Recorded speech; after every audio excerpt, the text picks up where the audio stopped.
Good evening everyone. स्वागत है आपका हमारे online classes English by Jitendra Saraswat में। और हम लोग देख रहे हैं प्रेपोजिशन। कल हमने प्रेपोजिशन का पार्ट पूरा किया थ्योरी का। Good evening everyone. चलिए भाई, हमारे online classes English by Jitendra Saraswat में। हाँ जी, कल हमने, अब देखें भाई, थोड़ा सा इसको लेकर थोड़ा सा मेरा आप थोड़ा तरीका देखेंगे, हमारे लिए बहुत इंपॉर्टेंट है कि स्टूडेंट मेरे रोड मैप को समझ लें। मैं बार बार इसलिए बोलता हूं कि स्टूडेंट्स एग्जैक्टली उनके जहन में होना चाहिए कि हमारा यहां पर क्या तरीका है। तो सबसे पहली बात तो थ्योरी पढ़ा हमने। थ्योरी के बाद में ये जो प्रैक्टिस है, इस प्रैक्टिस का भी एक थ्योरी है, समझ रहे हो? इसका भी एक थ्योरी है जो प्रैक्टिस से देखेंगे। एक थ्योरी देख लिया, थ्योरी 1 हो गया, थ्योरी 2 हम प्रैक्टिस से देखेंगे। उसके बाद में टेस्ट 1 और टेस्ट 2 होगा, उसमें से फिर कुछ थ्योरी निकल के आएगी, नई बातें निकल के आएंगी, फिर वो देखेंगे।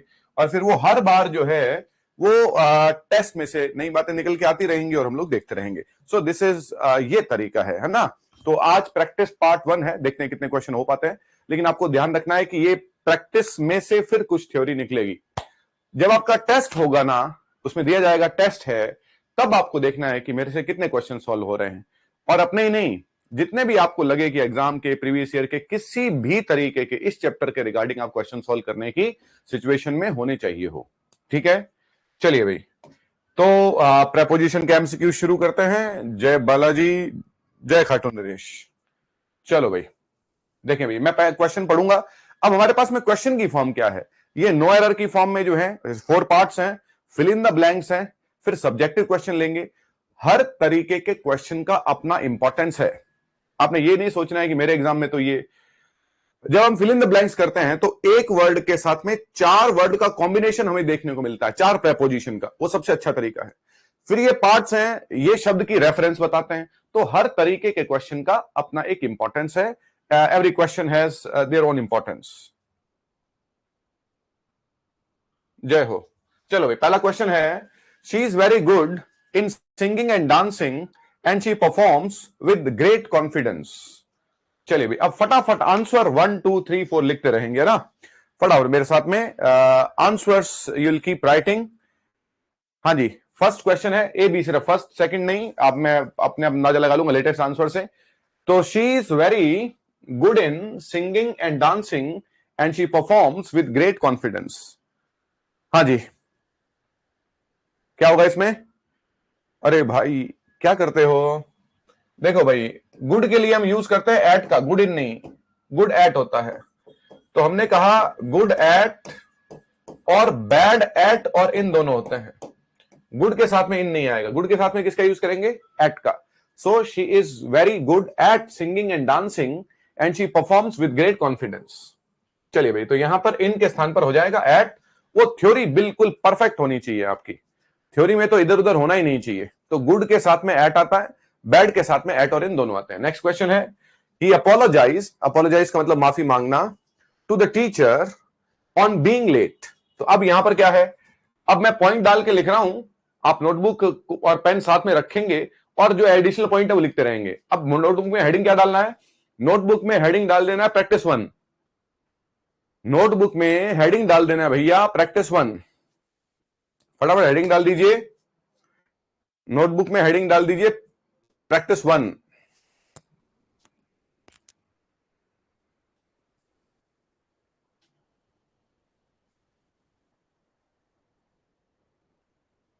चलिए भाई, अब इसमें क्या वर्ड है? हाँ जी, तो इसमें लिखिए apologise to someone and apologise for something. किसी व्यक्ति से माफी मांगना है तो टू, अपोलोजाइज का मतलब होता है टू फील सॉरी। अपोलोजाइज का मीनिंग होता है टू फील सॉरी, माफी मांगना। और किसी वस्तु के लिए फोर आ गया। तो उसने माफी किससे मांगी? टीचर से मांगी, तो टू आ गया। किस लिए मांगी? लेट आने के लिए मांगी, तो ऑन के स्थान पर फोर आ जाएगा। ऑन के स्थान पर फोर आ जाएगा। ये नई बात थी इसलिए मैंने आपसे नहीं पूछा।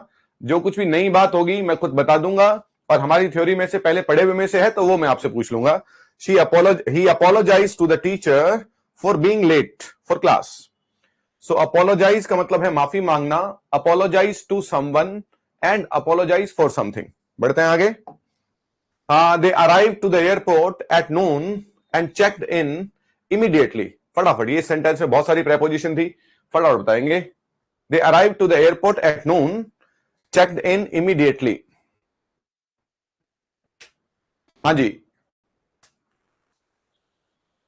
फिर इसका मतलब है थ्योरी गड़बड़ हो गई आपकी, गई थ्योरी आपकी, पढ़ा नहीं आपने। सिंपल सीधा सा मतलब है, एक ही बात को 10-10 बार बताया हमने, उसके बाद में भी इसका मतलब बिल्कुल गड़बड़ है, 100% गड़बड़ है।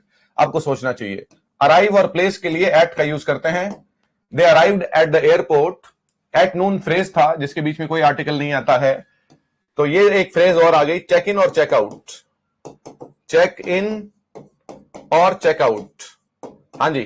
ये होटल में एंट्री के लिए, जब होटल में एंट्री होती है तो चेक इन करते हैं, और होटल को जब छोड़ते हैं, डिपार्ट करते हैं, तो चेकआउट करते हैं।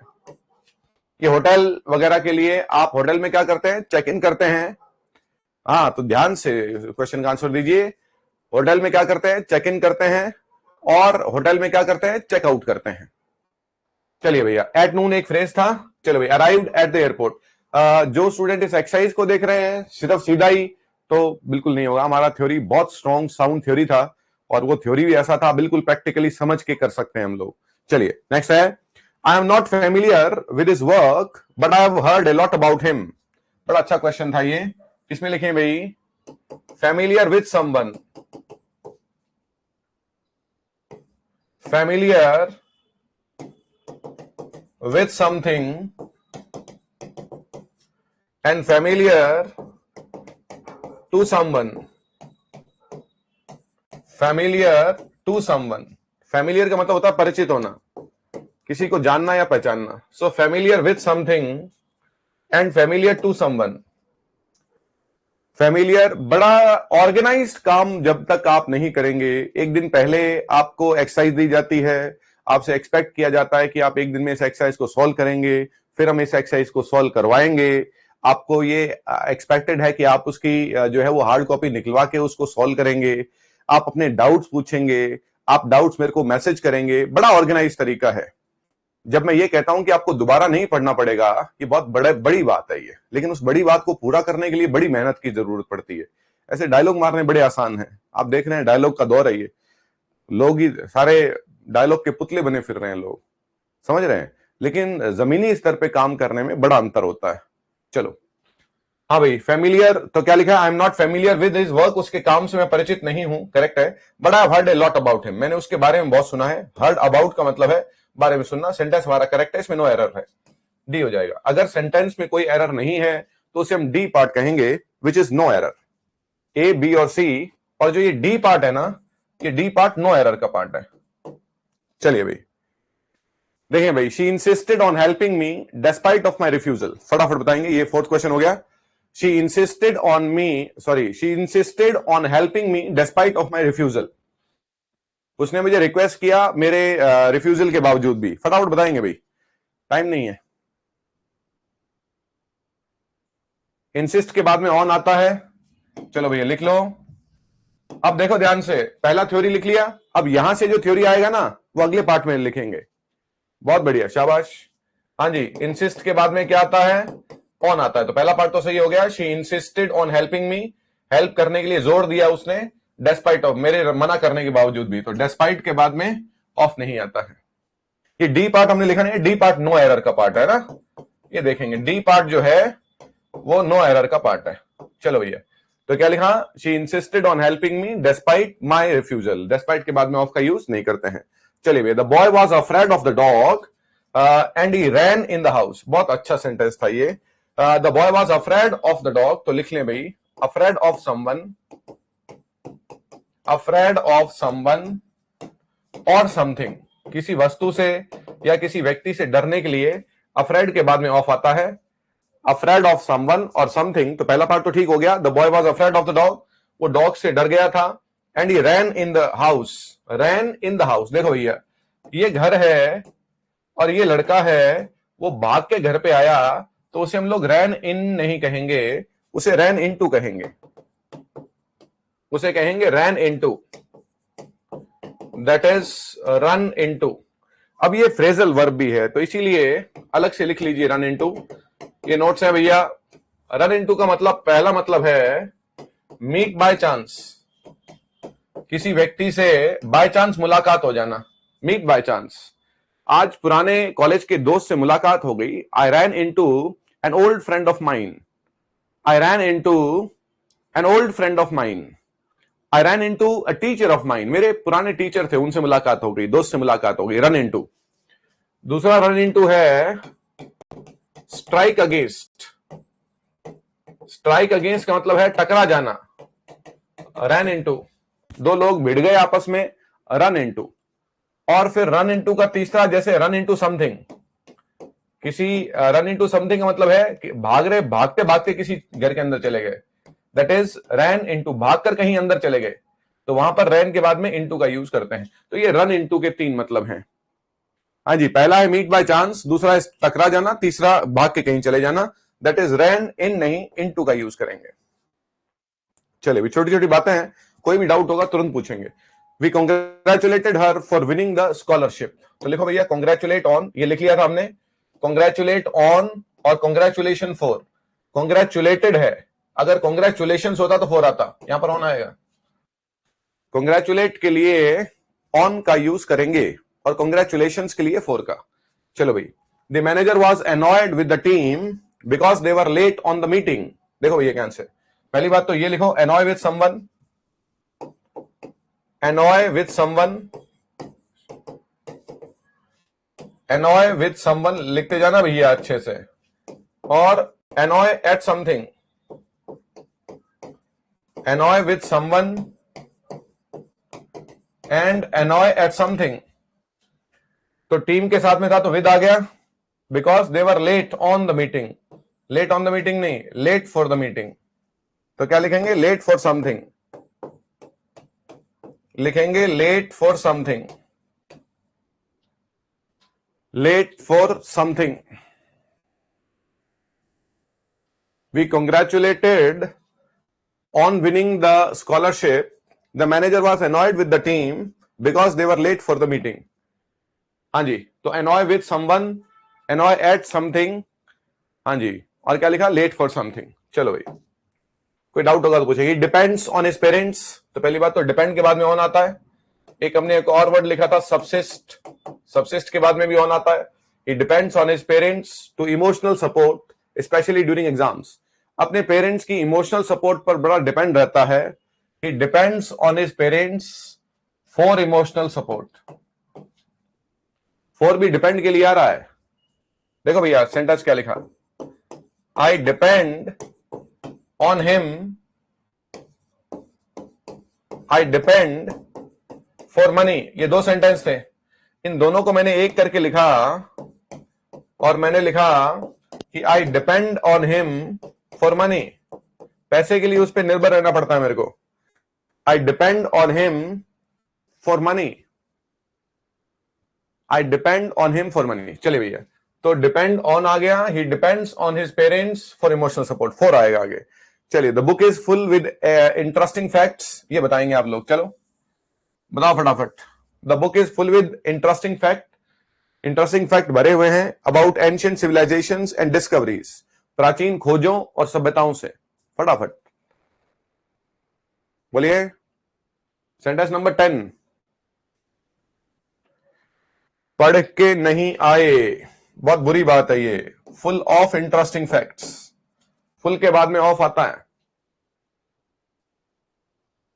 अच्छा ठीक है ठीक है, ऑफ इमोशनल, ऑफ का आंसर दिया क्या, चलो सॉरी सॉरी, मेरे को विद पढ़ा गया मेरे से। The book is full of interesting, correct है, शाबाश।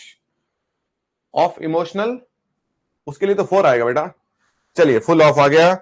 चलिए नेक्स्ट है, she was deeply involve with the project from the planning stage to its completion. इसमें दो बातें हैं, एक तो यहां पर फ्रॉम है और बाद में टू आता है, तो पहले तो ये लिख दीजिए कि फ्रॉम के बाद में टू आता है ना, from the planning stage to its completion. और दूसरा जो इन्वॉल्व है उसके साथ में इन आता है, इन्वॉल्व इन, फिर प्लंज इन, फिर देखिए भाई, इमर्स इन,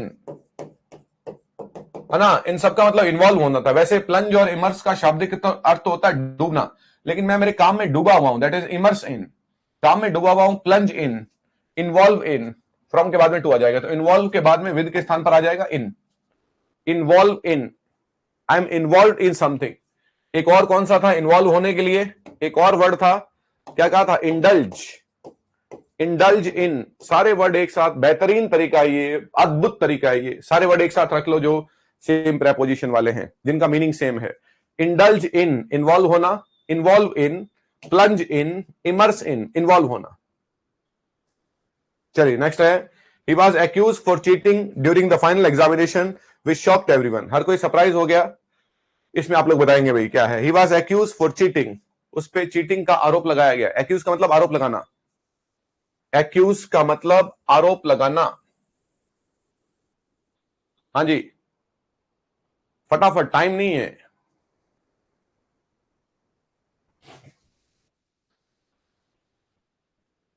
हाँ भाई, उस पर किसका आरोप लगाया गया, उस पर आरोप लगाया गया चीटिंग का। इतना टाइम लग रहा है तो इसका मतलब गड़बड़ है बिल्कुल। She was accuse of cheating, accuse के बाद में ऑफ आएगा। एक तो भाई एक्यूज का मतलब होता है आरोप लगाना, एक्यूज का मतलब है आरोप लगाना जिसके बाद में ऑफ आएगा। एक्यूज का ऑपोजिट होता है एब्सॉल्व, इसके बाद में भी ऑफ आएगा। एब्सॉल्व का मतलब होता है दोष माफ करना, किसी की गलती माफ कर दी तो उसके लिए एब्सॉल्व आएगा। बाय चीटिंग, बस हो गया गलत। चलो भाई, पढ़ के जब थ्योरी पढ़ी नहीं है तो कुछ नहीं हो सकता। Full of, involve in, accuse of, ये थ्योरी पढ़नी पड़ेगी बार बार। चलो भैया, he was accuse of cheating during the final exam, चलिए ऑफ आएगा। एक्यूज का मतलब आरोप लगाना, एब्सॉल्व का मतलब दोष मुक्त करना, है ना, और एक दूसरे के ऑपोजिट है, दोनों के बाद में किसका यूज करेंगे, ऑफ का। चलो भाई नेक्स्ट है, I prefer tea over coffee when I study late. तो याद रखेंगे ये प्रेफर के बाद में टू आता है, ओवर नहीं। प्रेफर के बाद में हम टू का यूज करते हैं, I prefer tea to coffee. आप मेरी बात को समझेंगे नहीं फिर तो दिक्कत होगी। यहां पर तो हम लोग, मतलब कैसे मैं शब्दों में कहूं इस बात को, कि हम लोग बहुत अद्भुत तरीके से इंग्लिश को पढ़ रहे हैं। हाँ, हमारा जो लेसन प्लान है वो बहुत अद्भुत है। थ्योरी पढ़ा, अब ये प्रैक्टिस पढ़ रहे हैं, इसका जो थ्योरी है वो अगली प्रैक्टिस में आएगा, फिर वो सारा मिला के टेस्ट में आएगा, वहां से नई थ्योरी निकलेगी, फिर उसके वो थ्योरी फिर अगले टेस्ट में आएगी। दैट इज द वे, ये तरीका है माय डियर स्टूडेंट्स समझने का। चलिए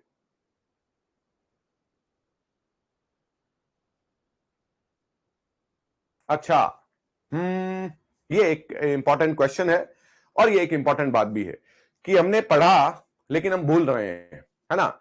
ये लैंग्वेज का एक चैलेंज है। इस चैलेंज से निपटने का तरीका क्या है, शब्दों को लिख लिख के आपको याद करना पड़ेगा।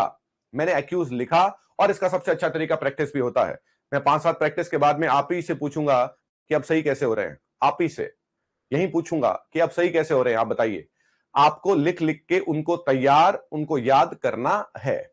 चलो भाई, the success of the play depends from the actors performance and the directors vision working together. बताइए भैया, the success of the play depends from, जो प्ले की सक्सेस है वो डिपेंड करती है एक्टर की परफॉर्मेंस पे और डायरेक्टर के विजन पे, जो साथ में काम करती हैं। फटाफट बताइए। हाँ भाई, the success of the play, play की, हाँ जी, डिपेंड, डिपेंड के लिए क्या आता है, ऑन आता है।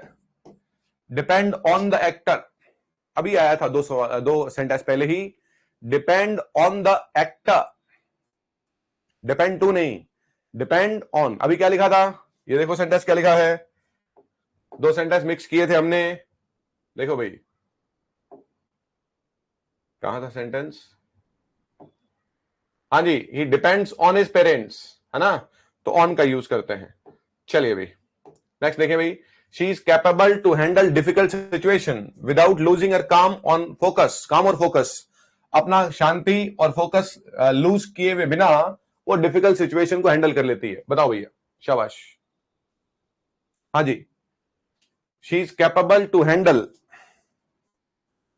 She is capable to handle, हाँ कैपेबल ऑफ, ये कैसे याद रह गया, है ना। जहां थोड़ा सा इंटेंसिटी से हमने पढ़ा तो वो कुछ रैंडम चीजें हम पढ़ते हैं सारी, तो उसमें से क्या है रैंडम चीजें याद रह जाती हैं, और कुछ कैजुअल रैंडम, एक जैसे कंप्यूटर में वो रैंडम सिलेक्ट करता है, तो कुछ चीजें याद रह जाती हैं, कुछ हम भूल जाते हैं। तो हमें ध्यान रखना है कि हम जो चीजें भूल रहे हैं उसे हमें लिख के जो है वो याद करना है। शाबाश, करेक्ट है। तो क्या लिखा हमने, कैपेबल ऑफ होता है और कैपेसिटी 4 होता है, कैपेसिटी 4 होता है। तो कैपेबल के बाद में क्या आ जाएगा, ऑफ, और ऑफ के बाद में हैंडल के स्थान पर आप लिखेंगे हैंडलिंग, हैंडल के स्थान पर लिखेंगे हैंडलिंग। ऐसा क्यों हुआ कि प्रेपोजिशन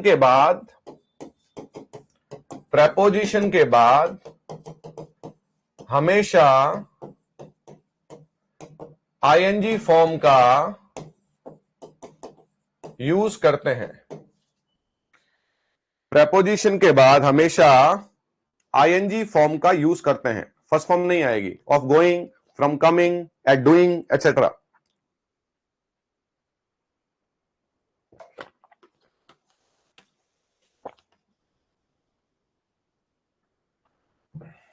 चलिए भाई, she is capable of handling. चलिए भाई, they divide the cake among the 2 children so each got an equal share without arguing.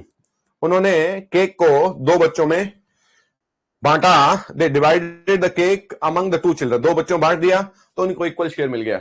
बोलिए भैया फटाफट, ये हम कर चुके हैं। They divided the cake among the 2 children, they divided the cake among the 2 children. बोलिए क्या बात है, बहुत बढ़िया, शाबाश। डिवाइड अमंग नहीं, डिवाइड इनटू, है ना। तो कुछ वर्ड हम ऐसे कई बार मिस हो जाते हैं, लेकिन उससे डिस्करेज नहीं होना है और ध्यान रखना है। चलो भैया नेक्स्ट है, ही was blamed on the team's failure although he tried his best through out the exam. चलिए भैया, ब्लेम्ड ऑन नहीं, यू से ब्लेम फॉर। किसी पर जब दोष लगाते हैं तो उसे बोलते हैं ब्लेम फॉर समथिंग। किसी चीज के लिए किसी को ब्लेम करते हैं, ब्लेम फॉर समथिंग, और ब्लेम समवन, ब्लेम समवन के लिए कोई प्रेपोजिशन नहीं आएगी, समझ रहे हो। जैसे he was blamed for the team's failure, failure के लिए किया उसको, I blamed him, I blamed him, यहां कोई प्रेपोजिशन नहीं है। किसके लिए ब्लेम किया, I blamed him for getting late, late आने के लिए मैंने उसको ब्लेम किया, दैट इज फॉर। चलिए भाई नेक्स्ट है, the teacher was impressed by the student, impressed by का यूज किया जा रहा है क्योंकि पैसिव है। The teacher was impressed by the students response to the question despite of its difficulty. ये देखिए, रिस्पॉन्स के लिए टू का यूज करते हैं हम लोग, हाँ जी, रिस्पॉन्स के लिए टू का यूज करते हैं। रिस्पॉन्स वर्ड किससे बना है, रेस्पॉन्ड से, इसके लिए भी टू का यूज करते हैं। रेस्पॉन्ड जवाब देना, और रिस्पॉन्स जवाब, दोनों के बाद में टू आता है। रिस्पॉन्स और रिस्पॉन्ड, हाँ क्या बात है, बहुत अच्छे, शाबाश।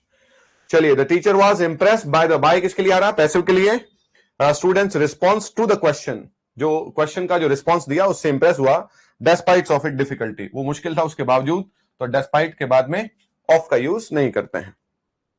चलिए भाई, we are interested on applying for the grant, grant से के लिए हम लोग अप्लाई कर रहे हैं, दैट सपोर्ट्स इनोवेटिव रिसर्च, जो इनोवेटिव रिसर्च को सपोर्ट करती है। बताइए भैया फटाफट, शाबाश। हाँ जी, we are interested on applying,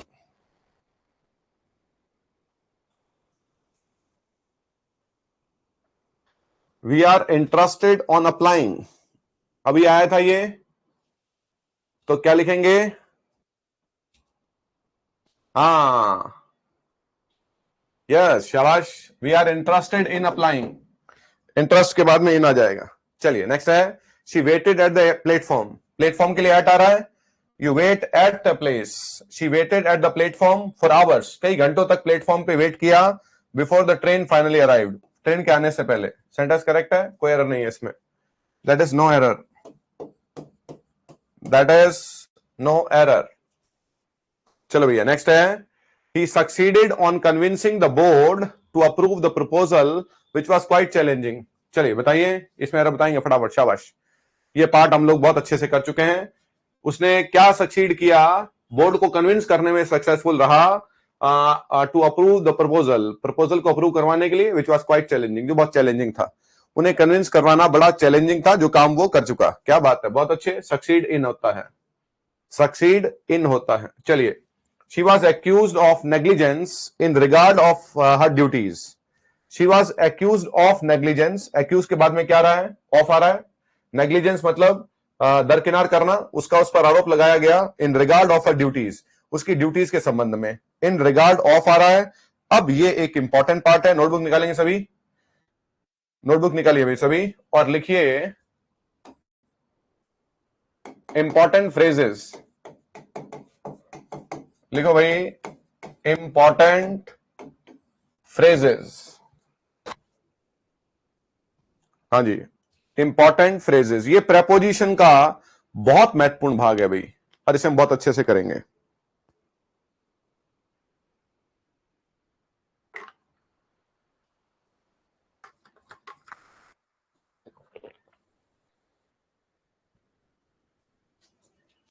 चलिए भाई, इंपॉर्टेंट फ्रेजेस में मेरे साथ साथ लिखें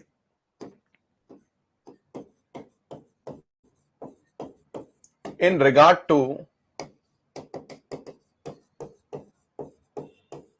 with regard to,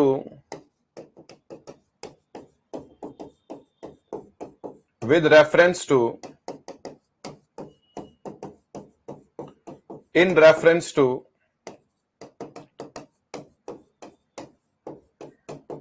with respect to, in respect to। हाँ भाई, ये देखिए, रिगार्ड, रेफरेंस और रिस्पेक्ट, इन सबका मतलब क्या है? इन सबका मतलब है के संबंध में। लिखिए, शाबाश। इन सबका मतलब है के संबंध में। In regard to, with regard to, with reference to, in reference to, with respect to, in respect to. इसका मीनिंग है के संबंध में। इसका मीनिंग हो गया के संबंध में। इन और विद दोनों का यूज किया जा रहा है। इन रिगार्ड टू, विद, ये टू आ रहा है, इसको फॉलो करेंगे। In regard to, with regard to, with reference to, in reference to, with respect to, in respect to. इन सबका मीनिंग क्या है? के संदर्भ में या के संबंध में। If you have any complain with respect to this program, call us, inform us, write to us.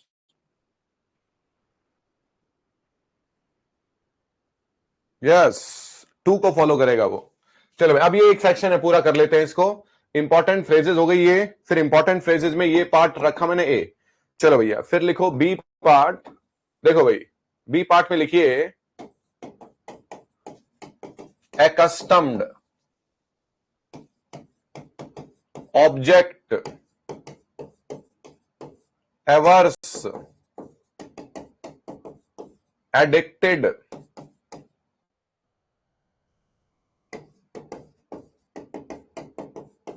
addicted, committed, get used। चले भैया, accustomed to का मतलब होता है आदी होना। वही मतलब है गेट यूज टू का। गेट यूज टू, किसी बात का आदी होना। accustomed to, get use to, किसी बात का आदी होना। ऑब्जेक्ट टू, किसी वस्तु पर आपत्ति होना। एवर्स टू, कोई काम पसंद न होना। कोई काम पसंद न होना। एडिक्टेड टू, किसी चीज की लत पड़ना। कमिटेड टू, समर्पित होना। गेट यूज टू, आदि होना। इन सबके बाद में वर्ब की फर्स्ट फॉर्म नहीं आती है। इन सबके बाद में वर्ब की फर्स्ट फॉर्म प्लस आईएनजी का यूज करते हैं। इन सबके बाद में वर्ब की फर्स्ट फॉर्म प्लस आईएनजी का यूज करते हैं। अभी आगे एग्जांपल में आएंगे तो देखेंगे इनको।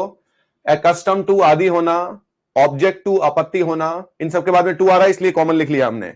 और ये सब फ्रेजेस है, प्रेपोजिशन का भाग है। गेट यूज टू, अब ये याद करनी पड़ेंगी लिख लिख के। Committed to, addicted to, averse to, object to, committed to समर्पित होना, और डेडिकेटेड टू भी समर्पित होना। डेडिकेटेड टू, इसके बाद में भी वर्ब की फर्स्ट फॉर्म प्लस आईएनजी आती है। मीनिंग होता है समर्पित होना, मीनिंग होता है समर्पित होना। हाँ जी। सो एकस्टम टू आदि होना, ऑब्जेक्ट टू आपत्ति होना, एवर्स टू पसंद न होना, एडिक्टेड टू लत पड़ना, कमिटेड टू समर्पित होना, गेट यूज टू आदि होना, और डेडिकेटेड टू समर्पित होना। चलिए भाई, अब हाँ भाई, अब सी पार्ट लिखेंगे भाई। Look forward to,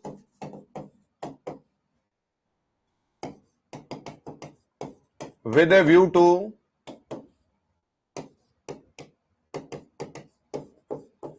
with an eye to,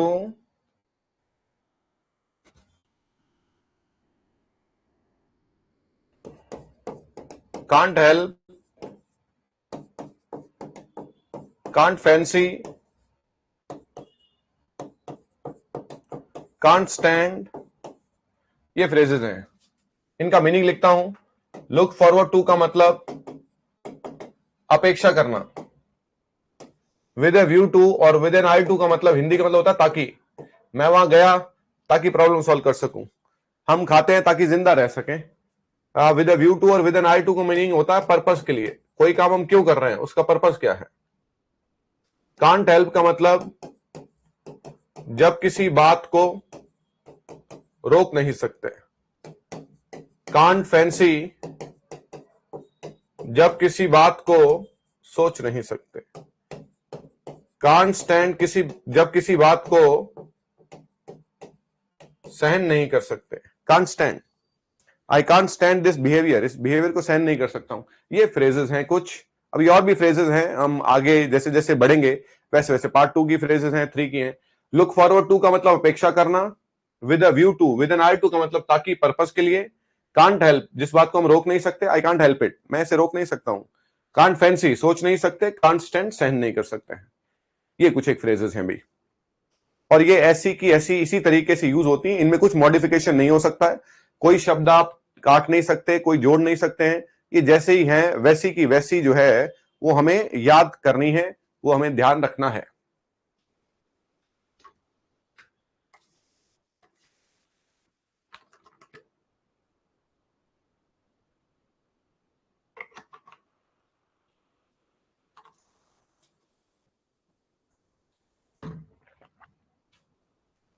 चलिए भाई, तो अब क्या लिखेंगे।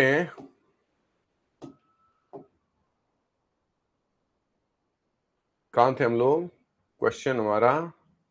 चलो भैया, अब ये क्वेश्चन था, she was accused of negligence in regard of, नहीं in regard to, in regard of नहीं, इन रिगार्ड टू हमारा क्वेश्चन होगा ये। ठीक है, चलो भाई, अगला क्वेश्चन है। The principal insisted on, insist के बाद में ऑन आ रहा है, बार बार चेक करना पड़ेगा, करेक्ट है। इंसिस्टेड ऑन पंक्चुअलिटी, प्रिंसिपल ने पंक्चुअलिटी पे जोर दिया। अमंग द स्टूडेंट्स, ये देखो अमंग कितना अच्छा है, मैं बार बार प्रेपोजिशन है ना, पहली प्रेपोजिशन ऑन, अमंग स्टूडेंट्स में, तो अमंग स्टूडेंट्स है ना। Principal insisted on punctuality among students during the examination period, examination period के दौरान, करेक्ट है। The principal insisted on punctuality among students during examination period. चलिए करेक्ट है, करेक्ट मतलब नो एरर है इसमें। चलिए, I was surprised at, ये अच्छा है, लिखो भैया, surprise, amaze, bewildered, surprise, amazed, astonished, ये वर्ड याद रखने पड़ेंगे भैया। इन सबके बाद में at something, at something, something का यूज ही करते हैं हम लोग। हाँ जी, सरप्राइज, अमेज, बिविल्डर्ड, एस्टोनिश, शब्दों की लड़ाई है ये, कोई नियम नहीं है। शब्द देखते हैं हम लोग किस तरीके से यूज हो रहे हैं। So surprise, amaze, bewildered, astonished, उसके बाद में एट का यूज करेंगे, एट समथिंग। चलो भाई, तो क्या लिखा? हाँ जी, आई वॉज सरप्राइज एट, किस बात पे सरप्राइज था? How quickly she adapted in the new environment after relocating. Relocate होने के दोबारा किस जगह पे जाने के बाद में कितना जल्दी उसने अडेप्ट कर लिया। तो अडेप्ट के बाद में टू का यूज करते हैं, अडेप्ट, अडेप्ट के बाद में टू का यूज करते हैं। अडेप्ट टू का मतलब होता है अपने आप को सिचुएशन के अकॉर्डिंग ढालना, अपने आप को सिचुएशन के अकॉर्डिंग डालना, अडेप्ट टू।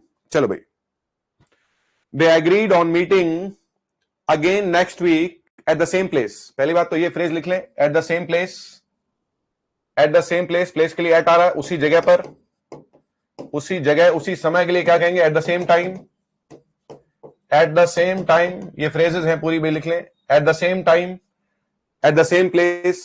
अब दे एग्रीड, एग्री के बाद में अगर वर्ब आ रहा है ना तो ऑन नहीं टू आएगा। दे एग्रीड टू मीट, अगर टू आ गया तो वर्ब की फर्स्ट फॉर्म आएगी। They agreed to meet, they agreed to meet. हमने क्या लिखा था? Agree with someone. हमने लिखा था एग्री ऑन अ पॉइंट और एग्री टू समथिंग। फिर एग्री के बाद में जब कोई वर्ब आ जाएगी, I agree to go there, agree to come, agree to write, agree to play, agree to laugh, जो कुछ भी है, एग्री के बाद में क्या आएगा? अगर वर्ब आ रही है तो टू आ जाएगा। चलो भाई, द कोर्स कंसिस्ट्स ऑफ, क्या बात है भैया? कंसिस्ट के बाद में ऑफ आता है, मीनिंग है बनना। Discussions, sorry, the course consist of, consist of का मतलब बनना, कंप्राइज का सेंस आता है। कोर्स में क्या क्या है? लेक्चर्स हैं, डिस्कशंस हैं, असाइनमेंट्स हैं, tailored for students interested in journalism, जो जर्नलिज्म में इंटरेस्टेड है। करेक्ट है ये भी करेक्ट है। The course consist of interested in journalism. चलिए भाई, 26 नंबर सेंटेंस करेक्ट है, कंसिस्ट के बाद में ऑफ, इंटरेस्ट के बाद में इन। चलिए, we had to choose between the three options none of which were ideal. हमें तीन में से एक ऑप्शन चुनना था और कोई आइडियल नहीं था उसमें से, तो हम क्या कहेंगे? हाँ जी, तो हम कहेंगे बिटवीन का यूज किया जाएगा फॉर टू। दो के लिए हम यूज करेंगे बिटवीन का, हाँ जी, मोर देन टू, और दो से ज्यादा के लिए यूज करेंगे अमंग का। दो के लिए यूज करेंगे बिटवीन का और दो से ज्यादा के लिए अमंग का। तो यहां पर कितने की बात हो रही है? तीन की, तो तीन के लिए किसका यूज करेंगे? अमंग का। आप नन का यूज भी दो से ज्यादा के लिए करते हैं, आप नन का यूज भी दो से ज्यादा के लिए करते हैं। चलिए भाई, नेक्स्ट है, शी अपोलोजाइज टू मी। अब देखिए दोबारा आ गया ये सेंटेंस, एग्जैक्ट दोबारा आ गया। बताओ क्या हुआ? She apologize to me about her behaviour at the event. फटाफट, she apologize to me about her behaviour at the event. फटाफट, अपोलोजाइज माफी मांगना। ये यहां पर जेड और एस दोनों आ सकते हैं, कहीं सोचो कि दो अलग अलग वर्ड है। She apologize to me about her behaviour. चलिए, she apologize to me for her behaviour. अभी क्या लिखा था? Apologize to someone and apologise for something. चलिए, he is known for his generosity and commitment with social causes. देखो अभी phrase क्या लिखी, देखो कितनी अद्भुत बातें हैं ये। और ऐसी की ऐसी ही, क्या लिखा? कमिटेड टू लिखा ना, तो कमिटमेंट भी टू आता है, कमिटमेंट भी टू आता है ना। पहला तो ये लिखो, नोन एडजेक्टिव है, नोन टू समवन, ये बहुत इंपॉर्टेंट है। और नोन फॉर समथिंग, हाँ जी, नोन टू समवन और नोन फॉर समथिंग। पहली बात तो ये हो गया। जेनरोसिटी मतलब दया, काइंडनेस, तो वस्तु के लिए फॉर आ गया, ये ठीक है। He is known for his generosity and commitment to social causes. Social cause का मतलब सामाजिक जो अच्छे काम है, अच्छाई के लिए। Committed to, commit to, commitment to, commitment to, for नहीं, यस, कमिटेड, कमिट, कमिटमेंट, इन सब के बाद में टू आएगा। चलिए भाई, लेकिन ये इंपॉर्टेंट था भाई, known to someone, I am known to Ram, मैं राम को जानता हूं। I am known to Ram, I am known for my honesty, I am known for my honesty. चलिए, हाँ जी, नेक्स्ट है the report focus at the economic impact of the new policy on small business. बहुत अच्छा question था, बोलो भैया क्या होगा। हाँ जी, the report focused at the economic impact of the new policy on small business.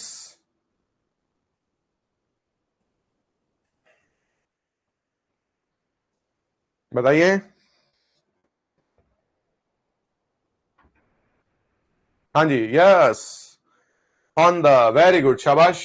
तो क्या लिखेंगे, फोकस ऑन, फोकस के बाद में ऑन का यूज करते हैं। चलिए भाई, अब क्वेश्चन है, एमसीक्यूज हैं, ऑप्शनल क्वेश्चन है जिसमें हमारे पास में ऑप्शंस हैं ए बी सी डी। ये अच्छे क्वेश्चन इसलिए होते हैं क्योंकि एक वर्ड के साथ में 4 वर्ड आ रहे हैं, है ना, तो 4 प्रेपोजिशन जानने का मौका हमें मिलता है। लेट्स सी क्या है।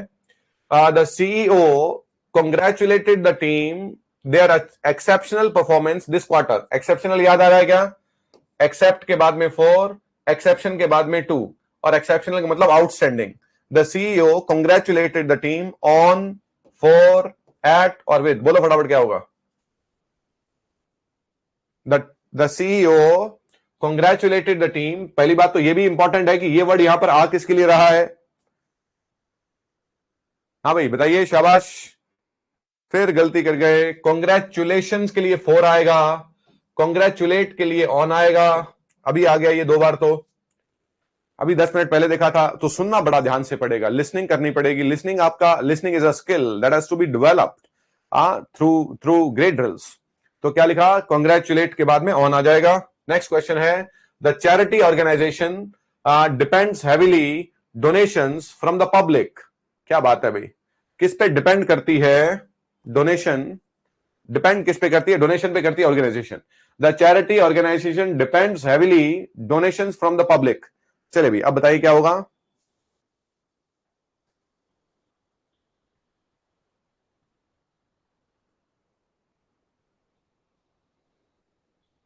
Yes, on donation, depend on donation, donation पे डिपेंड करती है।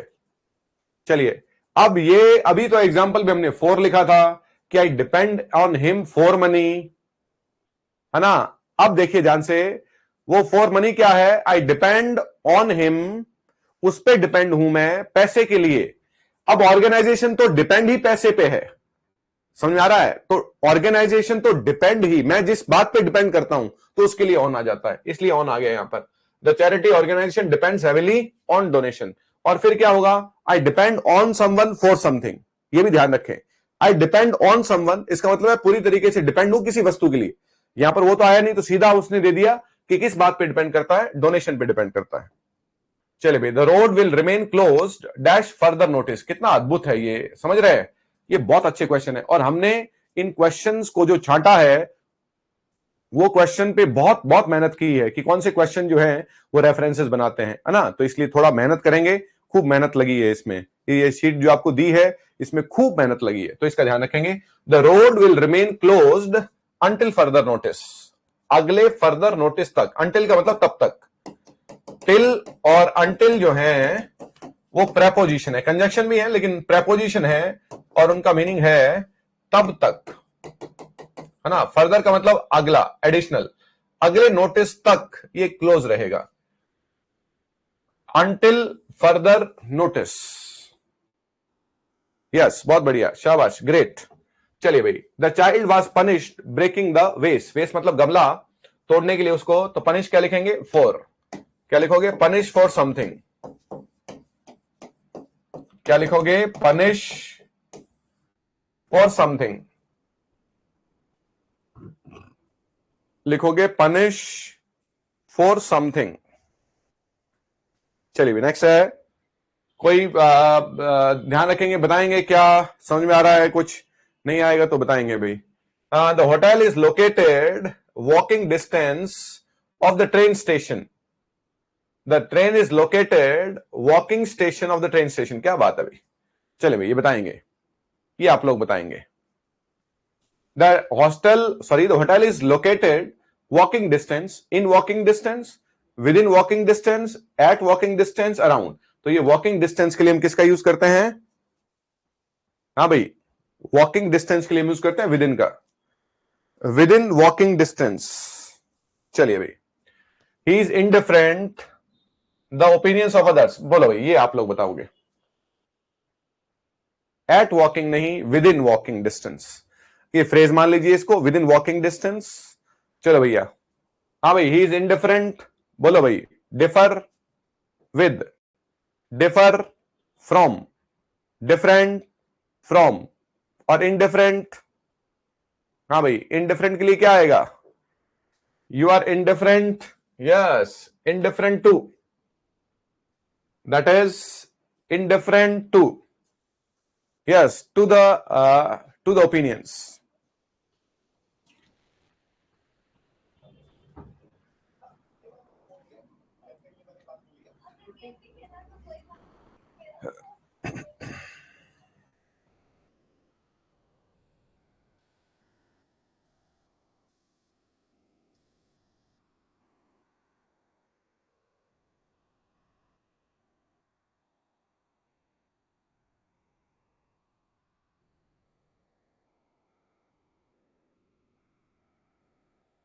हाँ जी, बड़े आगे क्या?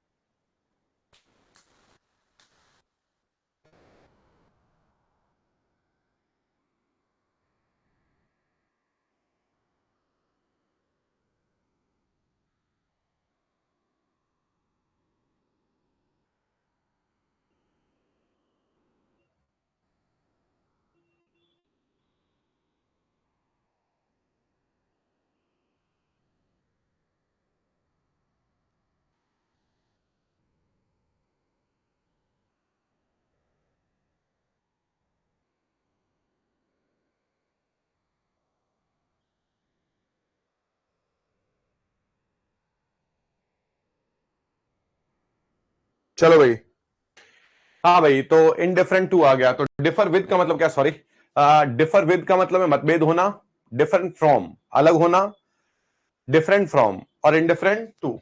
चलो भाई, the contract will be terminated breach of any it's terms. Breach of, पहले तो एक टर्म लिख लें. हाँ जी, ब्रीच ऑफ का मतलब होता है किसी भी कॉन्ट्रैक्ट का उल्लंघन. The contract will be terminated. The contract will be terminated upon breach of any its terms. Any of its terms.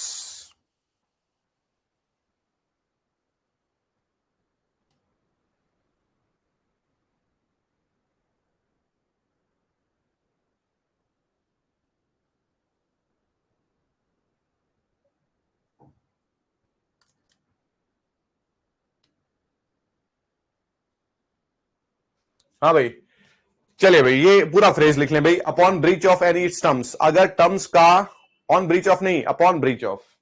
देखें भाई, ऑन नहीं, upon breach of. Upon breach of का मतलब है उल्लंघन किसका? नियम और शर्तों का.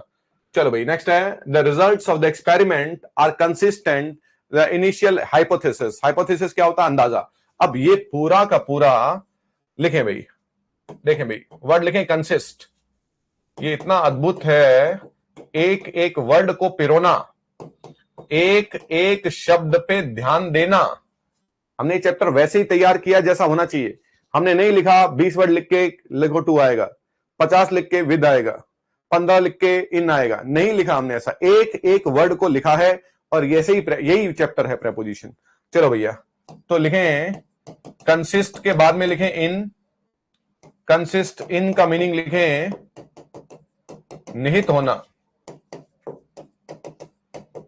फिर लिखें कंसिस्ट विद, किसी बात का किसी चीज से कंसिस्ट विद मिलना. और कंसिस्ट ऑफ का मतलब बनना. वर्ड देखिए आप क्या करेंगे इसका, ये तो एक तरीके से तैयार करनी ही पड़ेगी. कंसिस्ट इन, कंसिस्ट विद और कंसिस्ट ऑफ.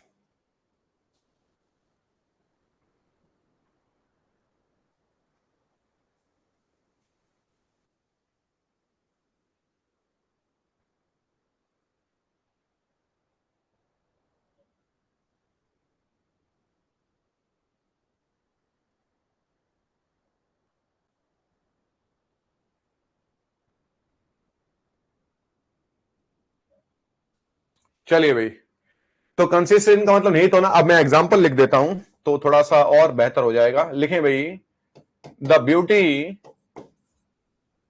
लिखें भाई एग्जांपल लिखें, एक एक वर्ड तैयार करना पड़ेगा। The beauty of the town consists in its palaces, शहर की सुंदरता उसके महलों में है। consist in, our research consists with our studies, हमारी रिसर्च जो है वो हमारी स्टडीज से मेल खाती है। जब दो चीजें मेल खाएं तो consist with. My breakfast consists of bread and milk, मेरा जो ब्रेकफास्ट है वो ब्रेड और मिल्क से मिलकर बना है। हाँ जी, देखिए कितना अद्भुत है। कंसिस्ट इन का मतलब निहित होना, कंसिस्ट विद का मतलब मेल खाना, और कंसिस्ट ऑफ का मतलब जो है वो बनना।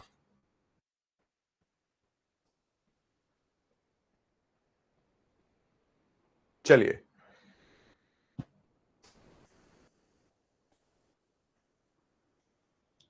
इसमें कोई दौरा नहीं है कि हम टाइम ले रहे हैं, लेकिन हर बार टाइम लगाने से एक बार टाइम लगाना कहीं बेहतर है।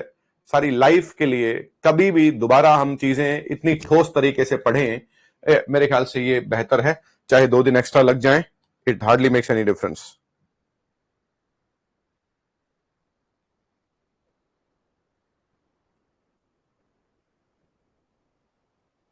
चलो भाई, नेक्स्ट है हमारा। अब ये देखिए क्या लिखा था, कंसिस्ट क्या आएगा इसमें, कंसिस्ट विद आएगा। कंसिस्ट इन तो है नहीं, तो एक ही ऑप्शन है क्या, consist with. The result of the experiment are consistent with the initial hypothesis, मतलब उससे मेल खाते हैं। चलिए भाई, नेक्स्ट है, the policy is aimed reducing environmental pollution. तो याद रखें, एम के बाद में एट आएगा, एम एट लिख लें इसको। The policy is aimed at, the policy is aimed at. चलिए नेक्स्ट है, ही इज ऑलवेज क्रिटिकल। लिखो भैया, क्रिटिकल टू, आलोचना करना। क्रिटिकल टू, ये कुछ एक वर्ड्स है, लिख लें भाई, critical to, sensitive to. Critical to आलोचक होना, हाँ भाई, सेंसिटिव टू संजीदा होना, क्रिटिकल टू, हाँ जी, sensitive to.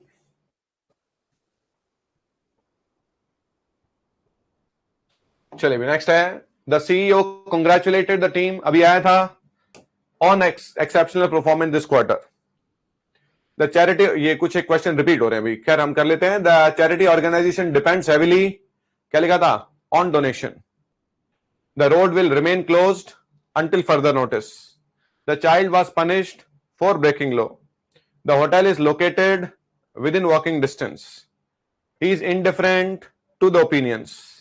The contract will be terminated upon breach of, ये रिपीट हो रहे हैं, sorry. The result of the experiment are consistent with. The policy is aimed at. He is always critical to. हाँ जी, she took pride. अब देखिए भाई, she took pride her ability to solve problems creatively.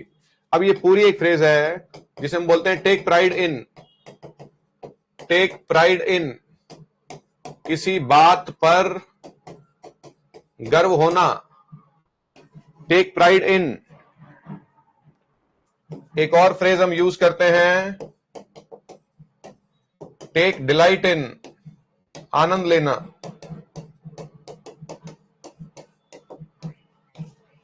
Take delight in, आनंद लेना।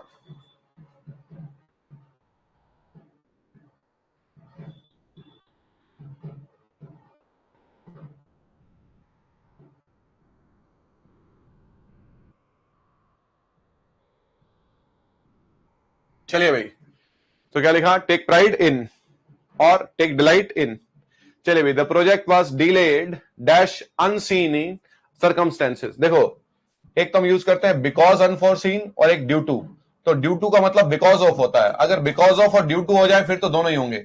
तो because के बाद में of आना चाहिए, ऑफ नहीं आ रहा तो ड्यू टू। ड्यू टू का मतलब क्या होता है? किसी कारण से। ड्यू टू का मतलब होता है,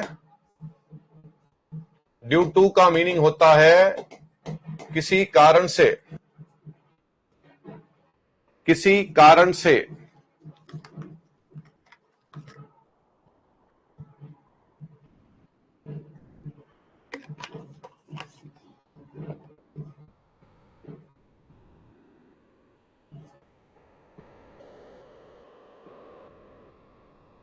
चले भाई नेक्स्ट देखें, द डिस्कशन सेंटर्ड, ये बड़ा अच्छा था, the discussion centred ways to improve productivity. लिखें सेंटर्ड अराउंड, ये फ्रेजल वर्ब है भाई।